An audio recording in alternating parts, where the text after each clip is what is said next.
दोस्तों एक बार फिर से स्वागत है आपका 24 rules of selection master class में। आज की इस वीडियो में मैं आपको सिलेक्शन का रूल नंबर 12 पोएटिसाइज योर प्रेजेंस को काफी ज्यादा डिटेल में समझाने वाला हूं और काफी ज्यादा इजी लैंग्वेज में कुछ एग्जांपल्स के साथ। जिस तरीके से मैंने लॉ नंबर 11 में बुक के एग्जांपल्स ऐड करे थे ना, काफी ज्यादा मजेदार थे, जो उसी तरीके से इस वीडियो में भी काफी ज्यादा मजेदार एग्जांपल्स देने वाला हूं। तो वीडियो को पूरा जरूर देखना। और साथ ही अगर आपने अभी तक चैनल को सब्सक्राइब नहीं कर रखा ना, तो क्या कर रहे हो यार, चैनल को सब्सक्राइब कर लो। तो चलिए फिर वीडियो की शुरुआत करते हैं। अब ये बात 1943 की है, जब अर्जेंटीना की मिलिट्री ने गवर्नमेंट को उखाड़ फेंका, यानी कि सरकार को गिरा दिया।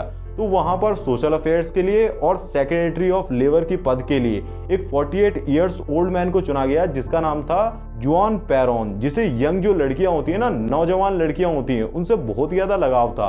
और जब वो अपनी नियुक्ति के लिए आया था ना, यानी कि शपथ ग्रहण समारोह में आया था, तो वहां भी उसके साथ एक यंग लड़की थी, जिसे उसने और नेताओं से और लोगों से अपनी बेटी के रूप में मिलाया था।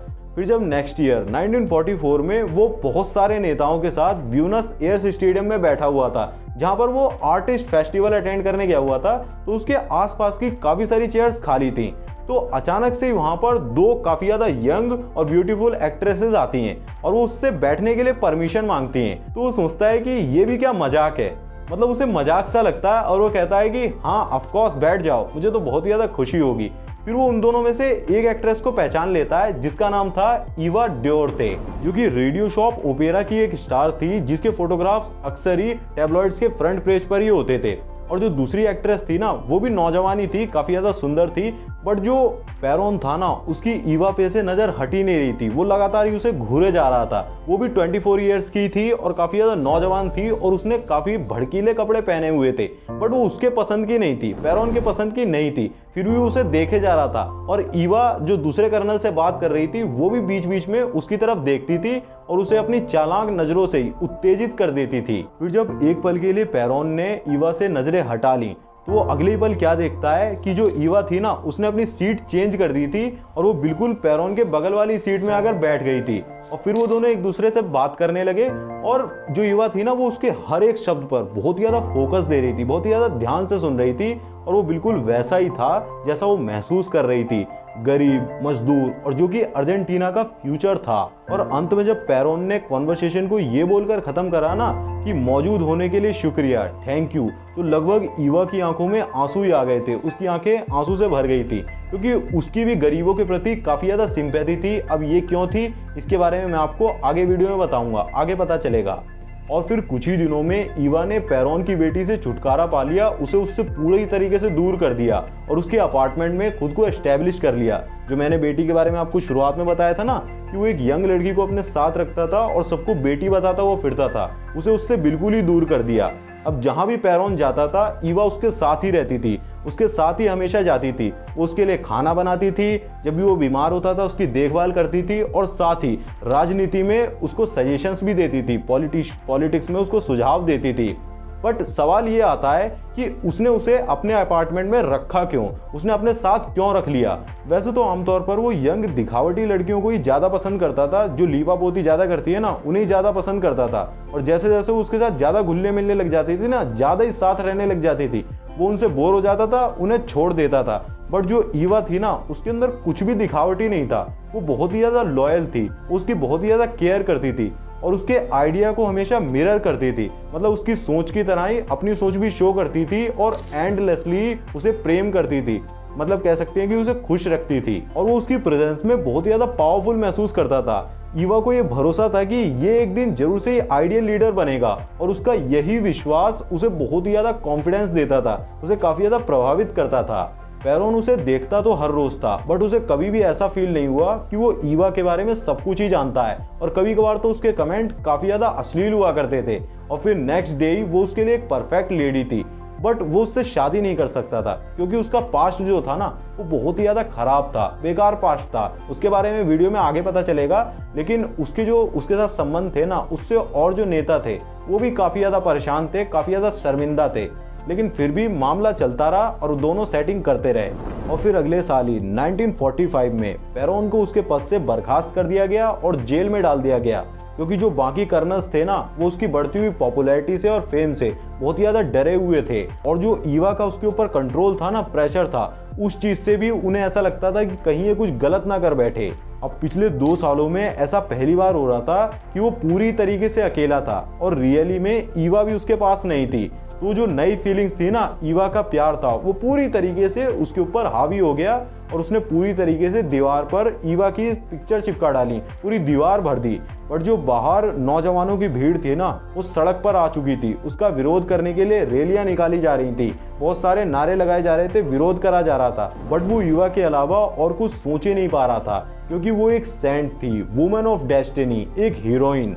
उसने उसे लिखा, केवल अपने लवर्स से अलग होने के बाद ही हम अपने अफेक्शन को महसूस कर सकते हैं।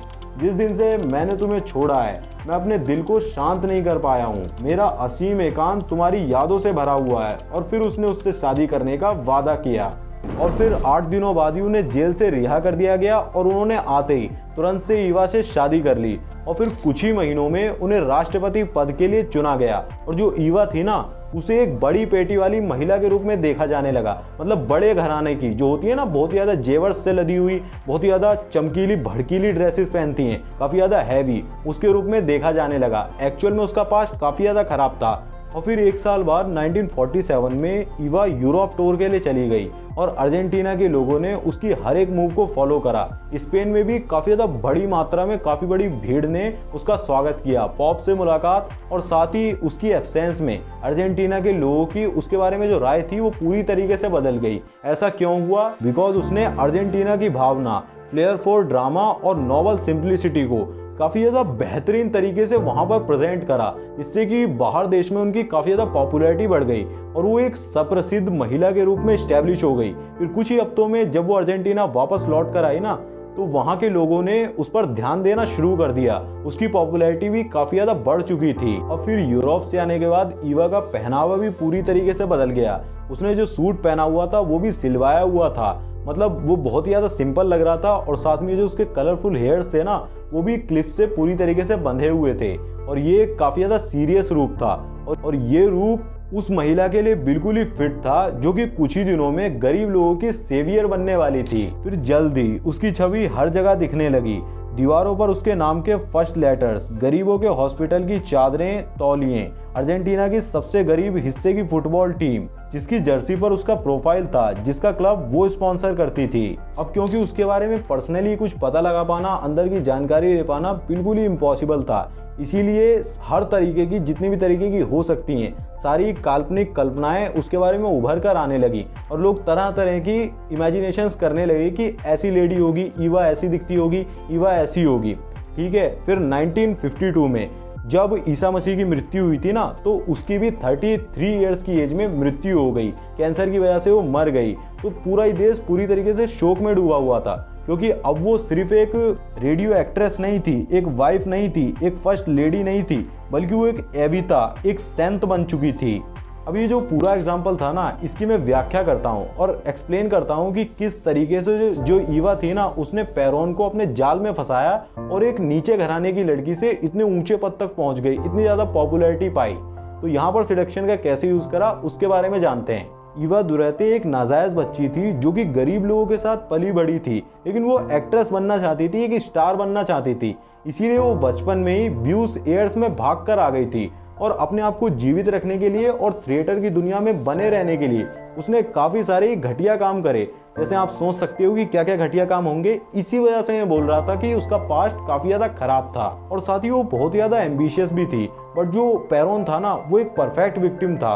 वो अपने आप को एक ग्रेट लीडर के रूप में इमेजिन करता था, बट रियलिटी में वो एक लेचेरियस ओल्ड मैन, यानी कि एक कामुक बूढ़ा आदमी बनता जा रहा था, बहुत ही तेजी से बनता जा रहा था, क्योंकि वो अपने आप को खुद ही ऊपर उठाने में बिल्कुल भी सक्षम नहीं था, उसके अंदर बिल्कुल भी ताकत नहीं थी। अब ईवा ने क्या करा, अपनी जो रियलिटी थी ना, अपनी लाइफ थी, उसे काफ़ी ज़्यादा पोएटिक कर दिया। सिंपल सा ही कह लो, अपनी लाइफ में पोएट्री को इंजेक्ट कर दिया। उसकी लैंग्वेज काफ़ी ज़्यादा सिडक्टिव यानी कि लुभावनी और थिएट्रिकल यानी कि नाटकीय थी। उसने पेरोन को रियलिटी में अपनी अटेंशन से घेर लिया और इतना ज़्यादा घेर लिया घुटन की हद तक, मतलब जब तक कि वो उसकी याद में घुटने ना लगे, बिल्कुल भी रोने बिलखने ना लगे, इतना ज़्यादा उसे अपनी याद में फंसा लिया। लेकिन फिर भी वो एल्यूसिव, मिस्टीरियस और सिडक्टिव बनी रही, बिल्कुल एक स्टार की तरह, जिसे आप हर समय स्क्रीन पर तो देखते हैं, लेकिन रियलिटी में वो कैसा है कभी नहीं जानते हैं। और आखिरकार जब पेरोन जेल में था ना, बिल्कुल ही अकेला था, तो ये पोएटिक इमेजेस और एसोसिएशंस यानी कि जुड़ाव उसके दिमाग में फूट पड़े और वो ईवा के प्यार में बिल्कुल ही मोहित हो गया।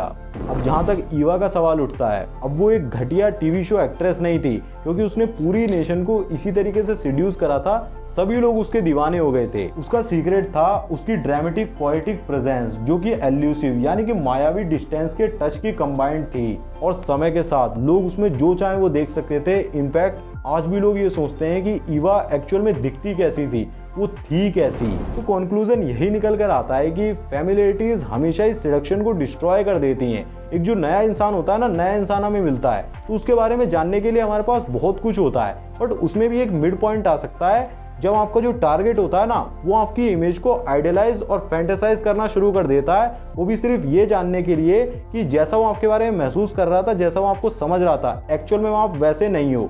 वो आपकी इमेज को आइडियलाइज करता है, क्योंकि जब उसे आपके बारे में सब कुछ पता नहीं चल पाता है, तो वो आपको एक परफेक्ट पार्टनर के रूप में देखना शुरू कर देता है। क्योंकि हर इंसान ये चाहता है कि जिसे मैं पसंद कर रहा हूँ ना, वो एक एंजल की तरह हो या फिर एक आइडियल पार्टनर हो, और उसी के रिफ्लेक्शन से वो काफ़ी अच्छा फील करता है कि मेरा जो पार्टनर है वो काफ़ी ज़्यादा अच्छा है, काफ़ी ज़्यादा आइडियल पार्टनर है, लवर है। ये अक्सर ही दिखते रहने या फिर ज़्यादा ही अवेलेबल रहने का सवाल बिल्कुल भी नहीं है, जैसा कि ज़्यादातर लोग सोचते हैं कि मिस्टीरियस होने का यही मतलब होता है कि ना ही ज़्यादा उसकी तरफ देखो, ना ही ज़्यादा उससे बात करो और बहुत ही ज़्यादा अनअवेलेबल रहो।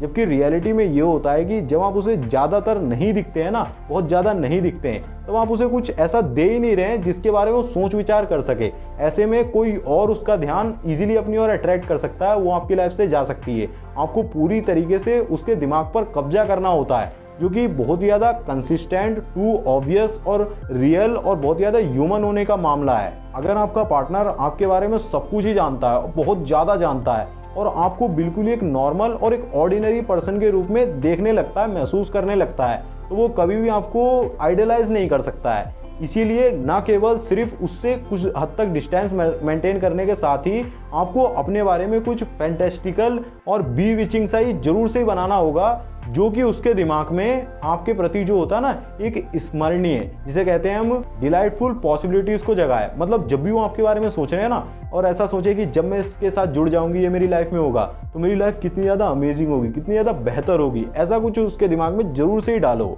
ईवा ने जो डिलाइटफुल पॉसिबिलिटी जगाई थी ना, वो यही थी कि वो अर्जेंटीना के कल्चर में एक आइडियल लेडी थी, डिवोटेड, मदरली और सेंटली, लेकिन जो ऐसी लेडी जो कि काफी ज्यादा आइडियल है, जिसे आप एक मूर्त के रूप में देखने की कोशिश कर सकते हो, जो कि पूरी तरीके से एक पोएटिकल आइडियल लेडी है। शिष्टता, एडवेंचर, रोमांस, लव, ये भी उतने ज़्यादा पावरफुल होते हैं, उतने ज़्यादा शक्तिशाली होते हैं। अगर आपके पास इनमें से एक भी है ना, तो आप लोगों के मन में बहुत ही सारी पोएट्रीज, बहुत ही सारी कविताओं को डाल सकते हो, पैदा कर सकते हो। वो पूरी तरीके से सपनों से ही भर जाएंगे। वो दिन रात सिर्फ आप ही के सपने देखते रहेंगे, आप ही के बारे में सोचते रहेंगे।